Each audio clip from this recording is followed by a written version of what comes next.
Hello students, welcome to Vidya Mandir classes. Myself Chanchal and today we are going to discuss live quiz 4. तो हमारे topic का नाम है chemical kinetics और हमें आज उसके सॉल्यूशन डिस्कस करने हैं. तो स्टार्ट करते हैं फर्स्ट क्वेश्चन के साथ. फर्स्ट क्वेश्चन में क्या है,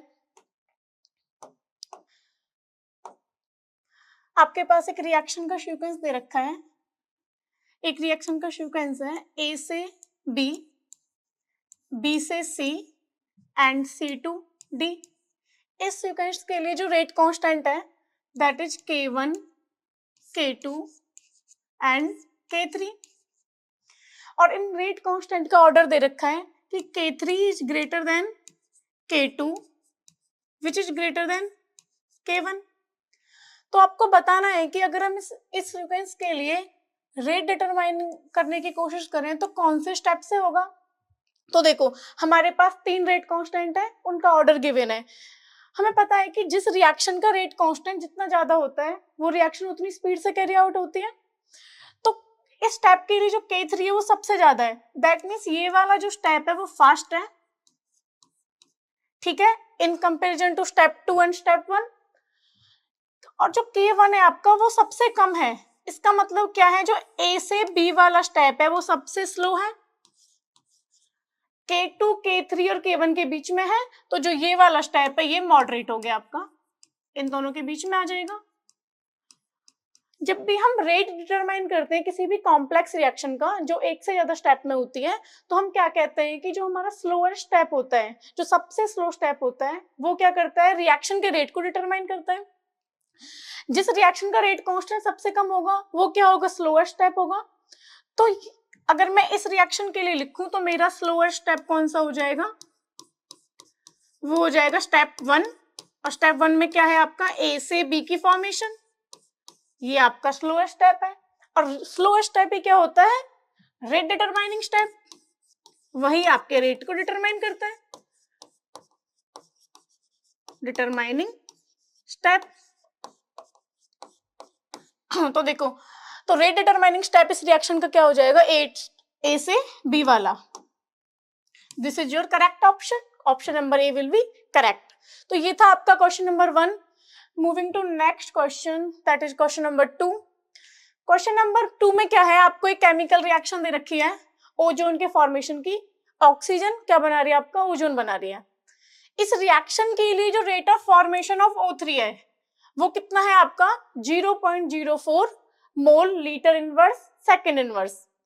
और आपको बताना क्या है, रेट बताना है किसका, डिसअपीयरेंस ऑफ O2. तो पहले गिवन चीजें लिख लेते हैं. Rate of formation of O3 कैसे लिखेंगे, DO3 बाई dt. ठीक है, कितना दे रखा है, 0.04 मोल litre inverse and second inverse. ठीक है जी.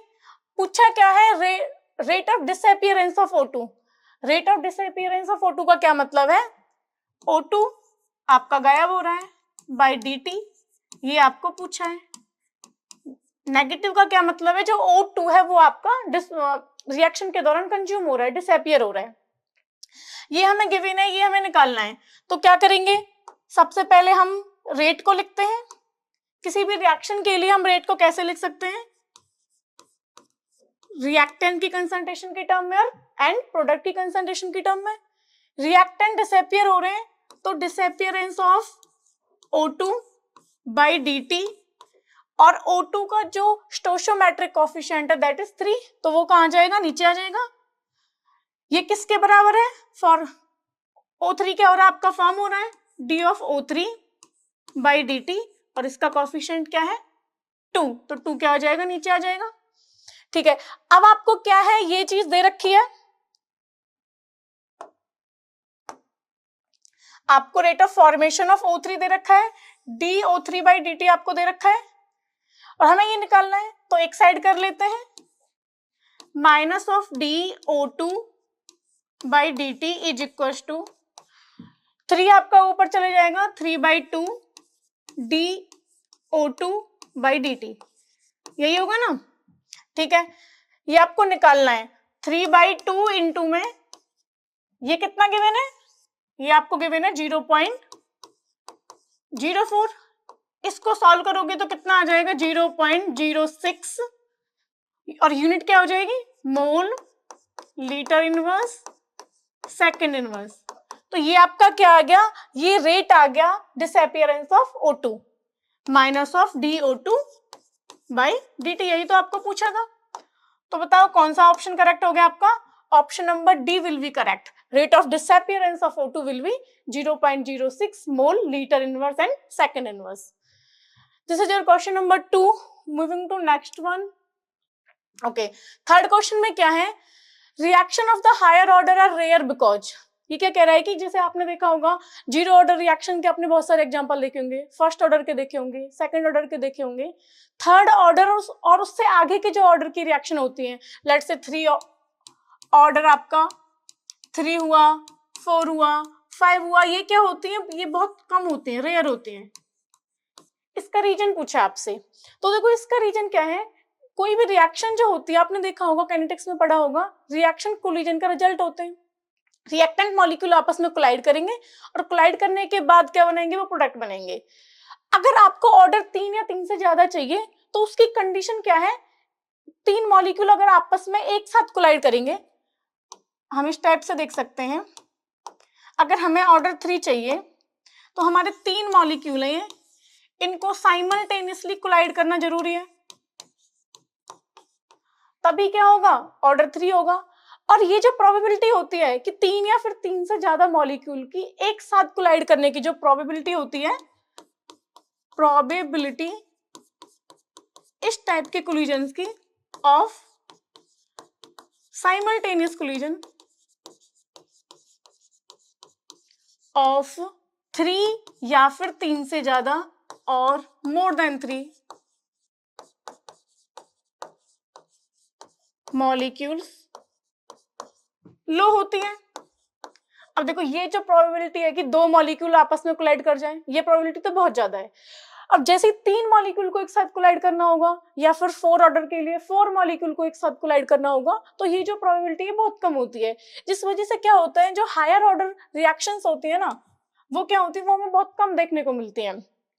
तो देखो ऑप्शन क्या कह रहे हैं, ये ऑप्शन कह रहा है कि जो इन कोलिजन्स के लिए हायर ई एक्टिवेशन चाहिए होती है, this is our wrong statement. Option number B कह रहा है कि इस टाइप के कोलिजन की प्रोबेबिलिटी कम होती है, this is our correct option. बाकी के ऑप्शंस में देख लेते हैं, इस टाइप के जो many body collisions are not energetically favoured, ये भी गलत है, एनर्जी तो आप टेम्परेचर के थ्रू दे सकते हो। डी ऑप्शन क्या कह रहा है, many body collision can take place only in gaseous state, ये भी गलत है। तो आपका करेक्ट ऑप्शन क्या हो जाएगा कि इस टाइप के कोलिजन्स के लिए हमारी जो प्रोबेबिलिटी होती है वो बहुत कम होती है, और रिएक्शन क्या होती है, प्रोबेबिलिटी होती है कोलिजन्स का, उसी का रिजल्ट होता है। तो इस टाइप के जो ऑर्डर होते हैं, हायर ऑर्डर जो रिएक्शंस होती हैं, वो क्या होते हैं, हमें कम देखने को मिलते हैं। तो your option number B will be correct. Moving to next one. देखो अगला क्वेश्चन क्या कह रहे हैं, क्वेश्चन है कि 650 केल्विन पे बीटा पाइनिन है, इधर देख लेते हैं, आपका बीटा पाइनिन है, उसका क्या हो रहा है, आइसोमराइजेशन हो रहा है, और आइसोमराइज होके या तो वो 4 आइसोप्रोपेनाइल 1 मिथाइल साइक्लोहेक्सीन बनाएगा, या तो वो बनाएगा क्या 4 आइसोप्रोपेनाइल 1 मिथाइल साइक्लोहेक्सीन,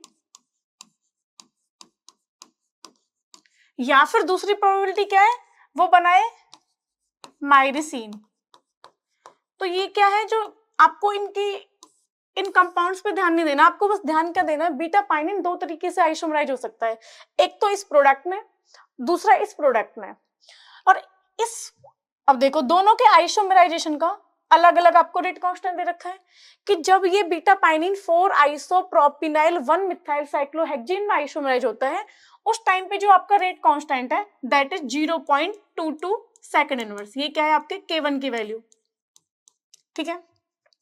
दूसरी तरफ अब जब ये माइरिसिन में आइसोमराइज होता है, उस टाइम पे जो आपका रेट कांस्टेंट है K2, वो कितना है 0.13 सेकंड इनवर्स, ठीक है।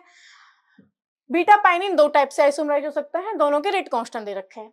अब आपको पूछा क्या है, अगर हम बात करें बीटा पाइनिन के आइसोमराइजेशन की, तो उसका ओवरऑल जो रेट लॉ होगा वो आप किस टाइप से लिख सकते हो? तो देखो, रेट लॉ को हम कैसे लिख सकते हैं, जो रेट है वो क्या होगा, रेट कांस्टेंट इनटू में कंसंट्रेशन ऑफ बीटा पाइनिन। अब हमें यही रेट कांस्टेंट निकालना है,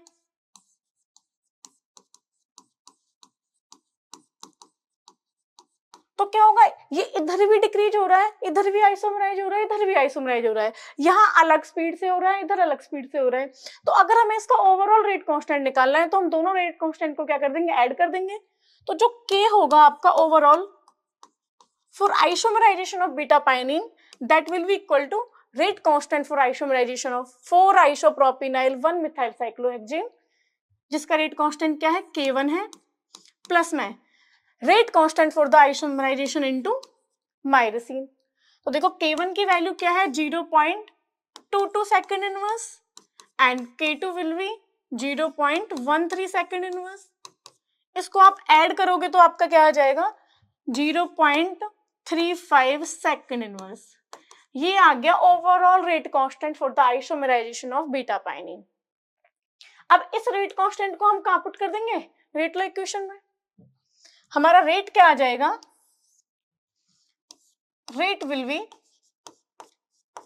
0.35 सेकंड इनवर्स इनटू में concentration of what, reactant, that is your beta pinene. तो ये था आपका पैरेलल काइनेटिक्स से क्वेश्चन था, दो पैरेलल रिएक्शन दे रखी थी, दोनों आपस में क्या कर रही थी, कॉम्पिटिट कर रही थी। आपको सिर्फ ओवरऑल रेट कांस्टेंट निकाल के उसका आंसर पुट करना था। तो कौन सा ऑप्शन आपका करेक्ट होगा, that is your option number D. Option number D will be your correct option. Moving to next question, question number 5। Question number 5 क्या कह रहा है आपका, कोई रिएक्शन है जो 3 स्टेप में होती है, ठीक है, तीनों के रेट अलग अलग रेट कांस्टेंट दे रखे हैं आपको, K1, K2 and K3।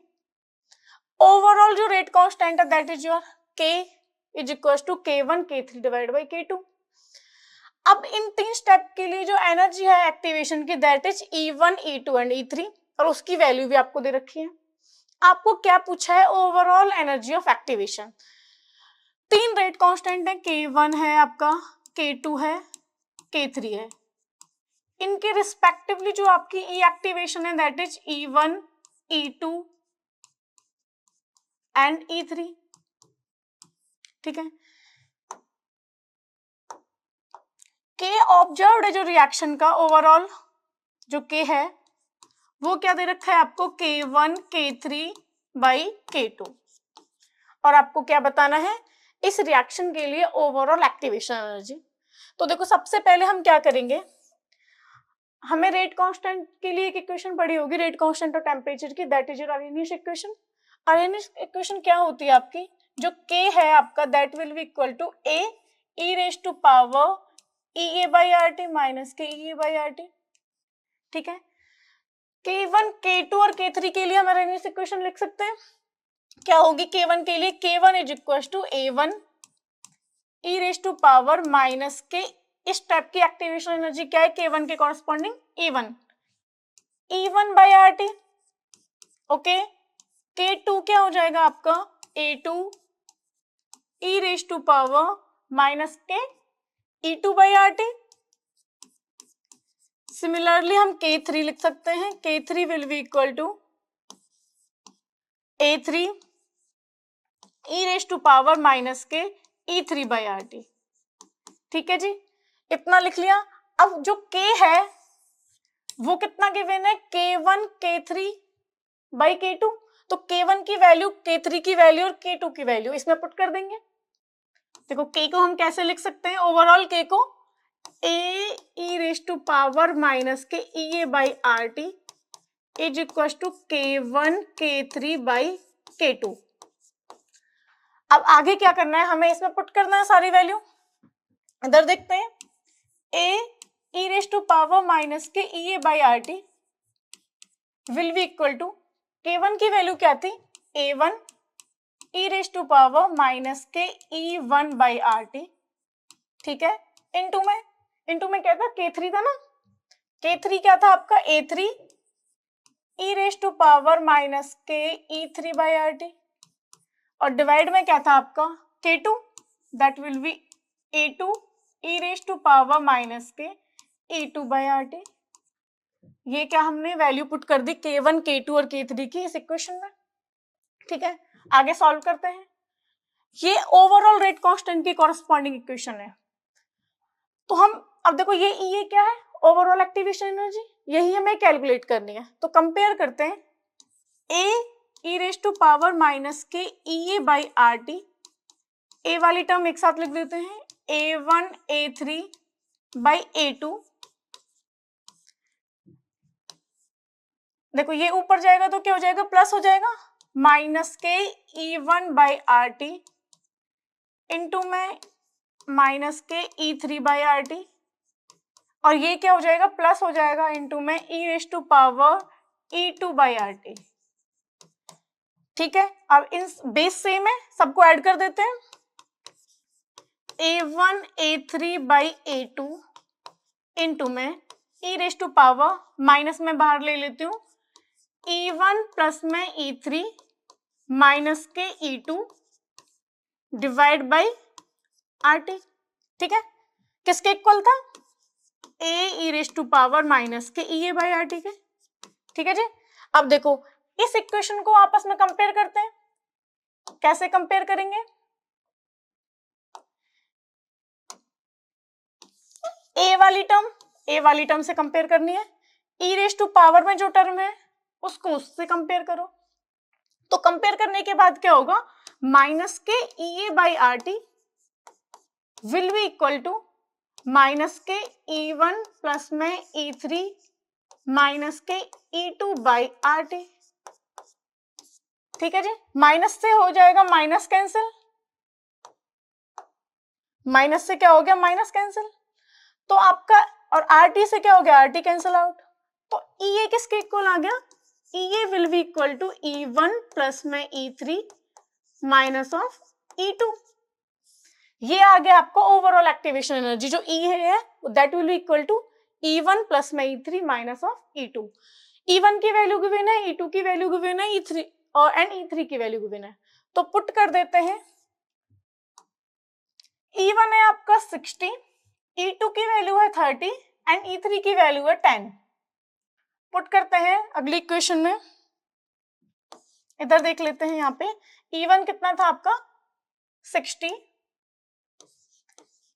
E3 कितना था 10 प्लस में 10 माइनस ऑफ E2 कितना था, E2 विल बी 30, इसको सॉल्व करोगे तो आपका कितना आ जाएगा 70 minus 30 that will be 40 kilojoule. ये क्या आ गया आपका करेक्ट आंसर, मैच कर लो options, 40 kilojoule, option number A will be correct. This is your question number 4। Question number 5, moving to next one, that is question number 6। देखो question number 6 क्या है, फर्स्ट ऑर्डर के लिए आपको दो टाइम का रेशियो पूछा है, किस किस का, T 0.75 डिवाइड बाई T 0.5 का क्या पूछा है जी, रेशियो पूछा है।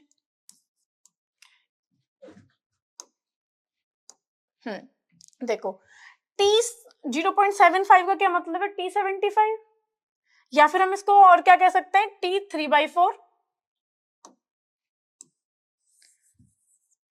इधर लिखते हैं इसको,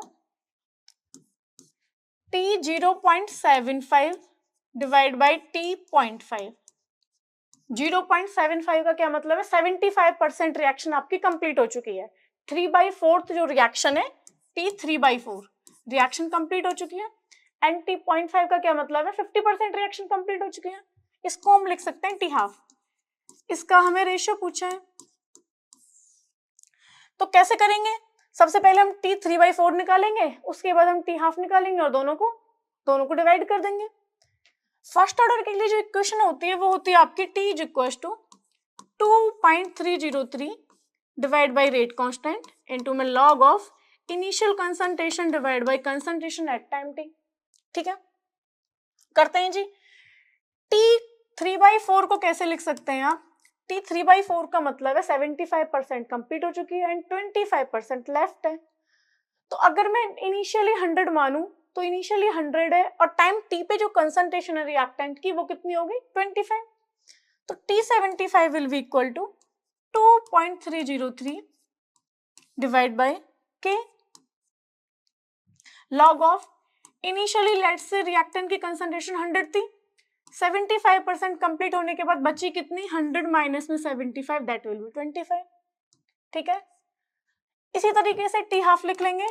T half will be equal to 2.303 by K log of 100 initial थी, 50 कंप्लीट होगी, बची कितनी 50।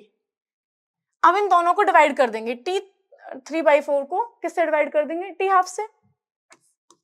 T3/4 divide by T half will be equal to 2.303 by K, इसको लिख सकती हूं मैं log 4 divide by 2.303 by K log of कितना लिख सकते हैं 2।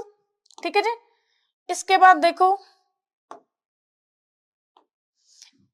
इस वैल्यू से इस वैल्यू को हम कट कर सकते हैं, तो हमारा क्या आ जाएगा, हमारा आ जाएगा log 4 divide by log 2 and again log 4 can be written as twice of log 2 divide by log 2, log 2 से log 2 गया, आपका रेशियो क्या आ गया T3/4 बाई टी हाफ का कितना आ गया रेशियो 2। तो वही रेशियो हमें पूछा था, कौन से ऑप्शन में गिवन है ये रेशियो हमें, this is given in the question option number B. तो ऑप्शन नंबर बी क्या हो जाएगा इस क्वेश्चन के लिए करेक्ट ऑप्शन। मूविंग अहेड तो question number 8। Okay, question number 8 में क्या है, आपको एक टेबल गिवन है, टेबल में क्या है, कोई रिएक्शन है ए से बी जा रही है। ठीक है, इस रिएक्शन को दो अलग अलग टेम्परेचर पे कराया गया। पहले हमने कराया T1 टेम्परेचर पे, तब जो हमारी एक्टिवेशन एनर्जी आई वो आई EA1 और जो रेट कांस्टेंट आया वो आया हमारा K1। ठीक है, उसके बाद हमने क्या किया, इसी सेम रिएक्शन को किसी T2 टेम्परेचर पे कराया।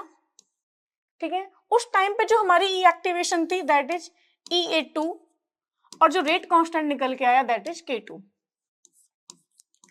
और गिवन क्या है, अभी तक हमने कैटलिस्ट का यूज नहीं किया है। ठीक है, तो देखो अब हमें चार ऑप्शन गिवन है, इस टेबल के अकॉर्डिंग में हमें बताना है कि कौन सा ऑप्शन करेक्ट होगा। ठीक है, पहला ऑप्शन क्या कह रहा है कि अगर हमने बोला कि T1 ग्रेटर देन T2 है, T1 ग्रेटर देन T2 है, तो हमारा क्या होगा K1 बड़ा होगा किससे K2 से। सही बात है, टाइम जो T1 अगर बड़ा है T2 से तो उसके कॉरेस्पॉन्डिंग जो आपका रेट कांस्टेंट होगा वो भी क्या होगा बड़ा होगा, क्योंकि रेट कांस्टेंट किस पे डिपेंड करता है, टेम्परेचर पे डिपेंड करता है। टेम्परेचर बढ़ा होगी तो क्या होगा, रेट कांस्टेंट भी बढ़ा होगा। This is our correct statement. Option B देखते हैं, ऑप्शन बी में क्या है, अगर T1 ग्रेटर देन T2 है तो K1 K2 से बड़ा होगा। ठीक है, बट पीछे लिख दिया क्या, फॉर ओनली एक्सोथर्मिक रिएक्शंस। तो देखो ये क्यों गलत है, जो रेट कांस्टेंट है वो हमेशा ही क्या होता है टेम्परेचर के इंक्रीज करने से इंक्रीज होता है, it's only the function of temperature. तो ये दोनों केस के लिए ट्रू होगा, एक्सोथर्मिक रिएक्शंस के लिए भी एंड एंडोथर्मिक रिएक्शन के लिए भी। तो ये चीज लिखनी क्या हो जाएगी, इनकरेक्ट हो जाएगी। तो जिस वजह से क्या हो गया, ऑप्शन भी आपका इनकरेक्ट हो गया। आगे क्या दे रखा है, T1 बड़ा है T2 से, K1 छोटा हो गया K2 से, ये तो यहीं पे गलत हो गया। अगर T1 T2 से बड़ा है तो K1 क्या होगा, K2 से बड़ा होगा। ठीक है, डी ऑप्शन क्या दे रखा है, EA1 does not equal to EA2। Energy जो ई एक्टिवेशन है T1 टेम्परेचर पे वो बराबर नहीं होगी किसके, T2 टेम्परेचर की एक्टिवेशन एनर्जी के। ये गलत कैसे है, क्योंकि जो हमारी एक्टिवेशन एनर्जी है वो किस पे डिपेंड करते हैं, वो किसके चेंज करने से चेंज होती है, वो कैटलिस्ट के चेंज करने से। अब देखो ये क्या होगा, दोनों के लिए बराबर होगा। कैसे बराबर होगा हम अगले क्वेश्चन में देखेंगे। अभी तक हमने क्या किया है, इस रिएक्शन को विदाउट कैटलिस्ट परफॉर्म किया है। जब तक हमने कैटलिस्ट नहीं डाला है तब तक रिएक्शन का पाथ चेंज नहीं होगा, और जब तक पाथ चेंज नहीं होगा तो हमारी ई एक्टिवेशन भी चेंज नहीं होगी। तो ये भी क्या हो गया आपका इनकरेक्ट।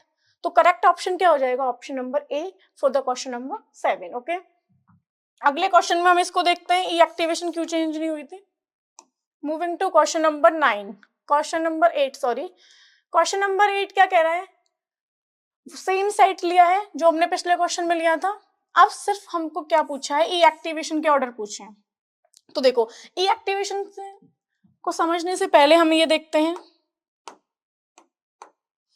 ये एक जर्नल रिएक्शन प्रोफाइल डायग्राम है।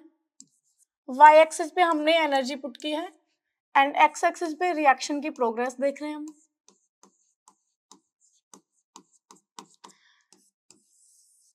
दिस इज द रिएक्टेंट की एनर्जी है, ये आपके प्रोडक्ट की एनर्जी है। तो ये जो एनर्जी होती है ये क्या होती है आपकी ई थ्रेशोल्ड। ई थ्रेशोल्ड और रिएक्टेंट के एनर्जी के बीच में जो गैप होता है उसी को हम क्या बोलते हैं, ई एक्टिवेशन। ठीक है, पिछली जो रिएक्शन थी, ये जो रिएक्शन है ये क्या है, विदाउट कैटलिस्ट दी हुई है। जब तक हम कैटलिस्ट नहीं डालेंगे, जो ये वैल्यू है, ये जो एनर्जी डिफरेंस है रिएक्टेंट की एनर्जी और ई थ्रेशोल्ड के बीच में, ये इतना ही रहेगा। क्योंकि अगर हम कैटलिस्ट डालते तो क्या होता हमारा, इसी डायग्राम में देख लेते हैं।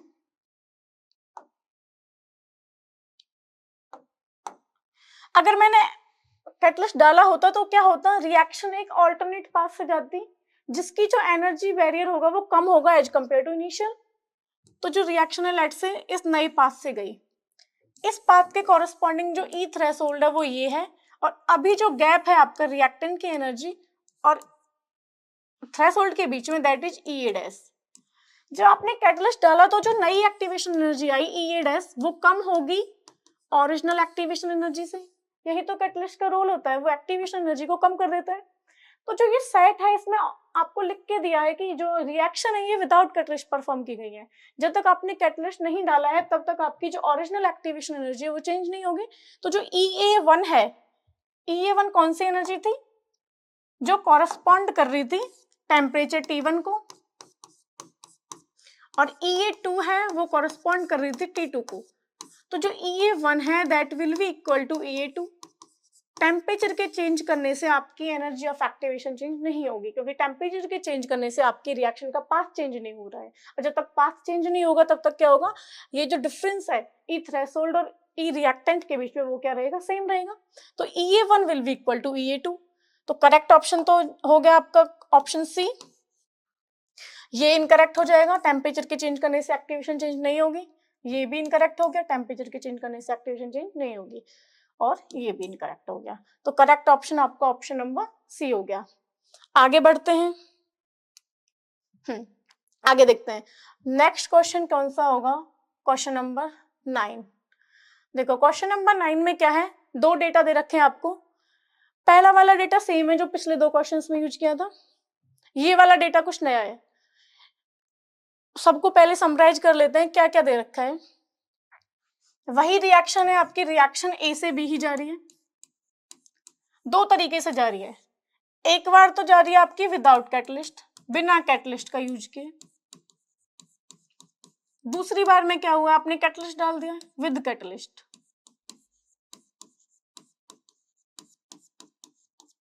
ठीक है जी, जब तक आपने कैटलिस्ट नहीं डाला है तो T1 टेम्परेचर के corresponding activation energy is your EA1 and rate constant is your K1।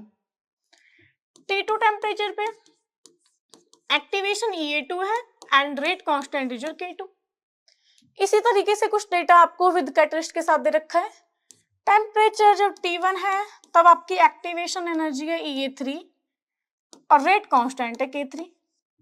Temperature जब K2 किया है तो आपकी एक्टिवेशन है EA4 and rate constant is K4। ठीक है, ये डेटा लिख लिया। अब इस डेटा के कॉरेस्पॉन्डिंग चार स्टेटमेंट दे रखे हैं, आपको करेक्ट पहचाननी है। पहली स्टेटमेंट देखते हैं। फर्स्ट स्टेटमेंट आपका क्या कह रहा है कि K4 ग्रेटर देन होगा K3 से, ठीक है, एंड K2 क्या होगा, ग्रेटर देन होगा K1 से if T2 greater than T1। अगर आपका T2 बड़ा है T1 से तो आपका K4 T2 बड़ा है किससे, T1 से, तो क्या होगा, K4 बड़ा होगा K3 से। रेट कांस्टेंट क्या होता है, टेम्परेचर के साथ बढ़ता है, सही बात है। उसके बाद इसमें आ जाओ विदाउट कैटलिस्ट में, K2 बड़ा होगा K1 से, K2 बड़ा होगा K1 से if T2 greater than T1, सही बात है। तो ये भी ऑप्शन, ये भी क्या हो गया, करेक्ट हो गया। आगे देखो, आगे क्या कह रहा है, K4 greater than K3 and K2 greater than K1 if T2 is less than T1, ये क्या हो जाएगा, इनकरेक्ट। अगर T1 T2 से बड़ा होगा तो ऑर्डर क्या हो जाएंगे, उल्टा हो जाएंगे, K1 बड़ा होगा K2 से एंड K3 बड़ा होगा K4 से, ठीक है। उससे आगे देखते हैं, उससे आगे क्या कह रहा है, अगेन T1 बड़ा है T2 से तो K1 बड़ा है K2 से, सही है। K3 छोटा है K4 से, K3 भी क्या होना चाहिए था, बड़ा होना चाहिए था, क्योंकि T1 बड़ा दे रखा है, तो ये भी क्या हो गया, इनकरेक्ट हो गया। नेक्स्ट वाला देखते हैं, नेक्स्ट में क्या है, T2 बड़ा है T1 से, तो ये यहाँ पे इनकरेक्ट हो गया। अगर T2 T1 से बड़ा है तो K4 क्या होना चाहिए था, बड़ा होना चाहिए था किससे, K3 से, तो ये ऑप्शन भी आपका क्या हो गया, इनकरेक्ट। तो करेक्ट ऑप्शन क्या हो गया, ऑप्शन नंबर ए। जब भी आप टेम्परेचर बढ़ाओगे, whether the reaction is endothermic और एक्सोथर्मिक, रिएक्शन आपका जो रेट कांस्टेंट क्या होगा, वो बड़ा होगा। K4 always greater than K3 and K1 always greater than K1 irrespective of reaction, because rate constant is only and only function of temperature. Okay, this is the question number 9. Moving to question number 10. This is the last question. ये है आपका reaction mechanism से। देखो क्या कह रहा है, कोई रिएक्शन दे रखी है, for a reaction H2 para convert into H2 ortho, H2 का कन्वर्जन हो रहा है पैरा फॉर्म से ऑर्थो फॉर्म में, और इस रिएक्शन के लिए कोई मैकेनिज्म दे रखा है, this is the mechanism of this reaction, और आपको इस मैकेनिज्म के कॉरस्पॉन्डिंग रेट लॉ बताना है, ठीक है। मैकेनिज्म में क्या है, सबसे पहले H2 पैरा जो कि आपका रिएक्टेंट है, वो क्या होगा, इक्विलिब्रियम में होगा, और वो क्या बनाएगा, हाइड्रोजन के एटम बनाएगा, 2H में कन्वर्ट होगा। उसके बाद क्या होगा, यही जो रिएक्टेंट है ये इस हाइड्रोजन एटम के साथ रिएक्ट करेगा with the rate constant K3 and क्या बनेगा आपका प्रोडक्ट एंड एटॉमिक हाइड्रोजन, ठीक है। अब इस मैकेनिज्म के रिस्पेक्ट में आपको क्या बताना है, रेट लॉ। तो स्टार्ट कैसे करेंगे, जब भी हमें रेट लॉ लिखना हो तो सबसे पहले हम रेट को किस स्टेप के कॉरस्पॉन्डिंग डिफाइन करते हैं, जो स्लो होता है।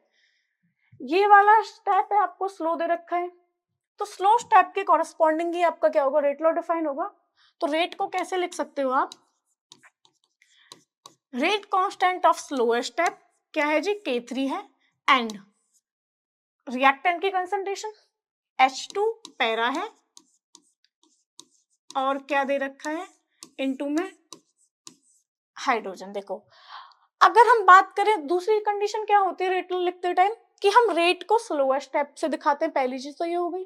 दूसरी चीज क्या है, रेट, जो रेट लॉ इक्वेशन होती है ना, उसमें आपको सिर्फ और सिर्फ रिएक्टेंट मॉलिक्यूल नजर आने चाहिए। रिएक्टेंट कौन है कौन नहीं है उसको कैसे पहचानना होता है, रिएक्शन देखो, ये थी आपकी जर्नल रिएक्शन, ये रिएक्शन आपको गिवन थी H2 पैरा H2 ऑर्थो, इधर लिख लेते हैं, रिएक्शन आपकी क्या थी, H2 पैरा H2 ऑर्थो। तो देखो इस रिएक्शन के कॉरस्पॉन्डिंग अगर मैं कहूं, ये तो है जी मेरा reactant, this is my reactant and this is my product, ठीक है।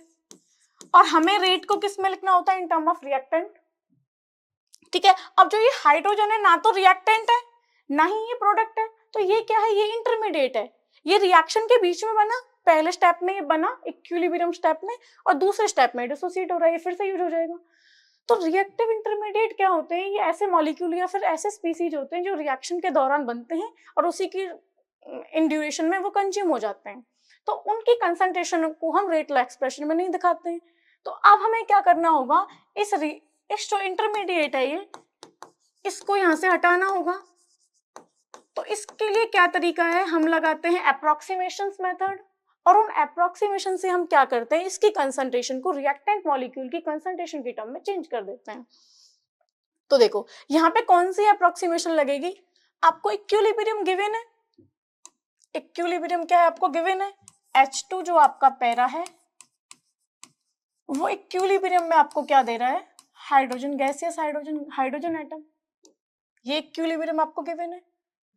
रेट कांस्टेंट क्या है, फॉरवर्ड का K1 है एंड बैकवर्ड का K2 है।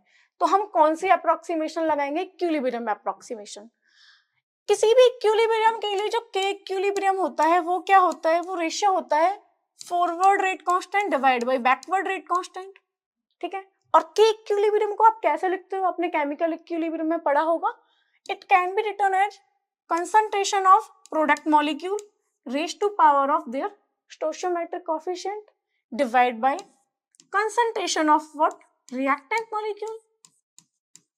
तो मैंने इसको ऐसे लिख सकती हूँ कि इस रिएक्शन के लिए जो के इक्विलिब्रियम होगा वो K1 by K2 का रेशियो होगा, जो कि इक्वल होगा H2 के कंसंट्रेशन के स्क्वायर के डिवाइड बाय H2 पैरा की कंसंट्रेशन के, ठीक है। ये हो गया। अब देखो यहां से मैं क्या निकाल सकती हूँ, कंसंट्रेशन ऑफ जो हाइड्रोजन है, जो गैसियस हाइड्रोजन है H एटम, एटम की जो कंसंट्रेशन है वो क्या आ जाएगी K1 by K2 इनटू में कंसंट्रेशन ऑफ H2 पैरा, ठीक है जी। इसका हमें अब देखो हमने इस इंटरमीडिएट की कंसंट्रेशन को रिएक्टेंट की कंसंट्रेशन की टर्म में निकाल लिया। अब क्या करेंगे, रेट लॉ में पुट कर देंगे। रेट लॉ क्या आया था देखते हैं पीछे, this is my rate law. अब इसमें क्या करेंगे हम, इसको इक्वेशन नंबर 1 दे दो और हाइड्रोजन की ये जो एटॉमिक हाइड्रोजन है इसकी कंसंट्रेशन के प्लेस पे हम क्या पुट कर देंगे, ये वैल्यू, ठीक है। तो इस तरीके से जो मेरा रेट निकल के आएगा that will be equal to K3 into में कंसंट्रेशन ऑफ H2 पैरा और एटॉमिक हाइड्रोजन के कंसंट्रेशन के प्लेस पे मैं क्या लिख दूंगी K1 by K2। एक सेकेंड, हमने यहां से ये H2 का स्क्वायर की वैल्यू आई है, यहां से जब हम हाइड्रोजन की कंसंट्रेशन निकालेंगे तो रूट आ जाएगा N2 में H2 पैरा की कंसंट्रेशन, ठीक है। ये स्क्वायर निकल के आया था ना यहाँ से, तो जब हम हाइड्रोजन की कंसंट्रेशन निकालेंगे तो ये स्क्वायर इधर रूट में कन्वर्ट हो जाएगा। तो ये मेरा आ गया रेट लॉ। और सिंप्लीफाई करते हैं, K3 under root of K1 by K2, H2 para की पावर यहाँ पे 1 है, इधर 1/2 निकल के आएगी, 1 + 1/2 that will B 3/2। H2 para की कंसंट्रेशन की पावर क्या आ गई जी 3/2, थोड़ा 3/2, ठीक है। ये आपका क्या हो गया रेट लॉ एक्सप्रेशन। अब बस हमें ऑप्शन मैच करने हैं, कौन सा ऑप्शन करेक्ट हो जाएगा, K3 under root of K1 by K2, K3 under root of K1 by K2 यहाँ भी है इधर भी है, और H2 की पावर का क्या था आपका, H2 की पावर का था आपका 3/2। तो कौन सा ऑप्शन करेक्ट हो गया, ऑप्शन नंबर ए। तो ये रिएक्शन का हमारा क्या आ गया रेट लॉ। तो हमें कैसे निकालना होता है एक बार फिर से देख लेते हैं। स्लो स्टेप के लिए हम रेट लॉ लिखेंगे, उसमें जो इंटरमीडिएट है उसकी कंसंट्रेशन को हम चेंज करेंगे रिएक्टेंट की कंसंट्रेशन की टर्म में with the help of approximations. फिर उसको हम क्या करेंगे ओरिजिनल रेट लॉ इक्वेशन में पुट कर देंगे और हमारा क्या आ जाएगा ऑर्डर निकल के आ जाएगा। So this is our last question, that is question number 10। I hope you understand all the concept. Thank you so much for watching. Next Friday फिर से आपकी क्विज होगी, तो try to attempt those quiz, it will help to build your concept. Thank you.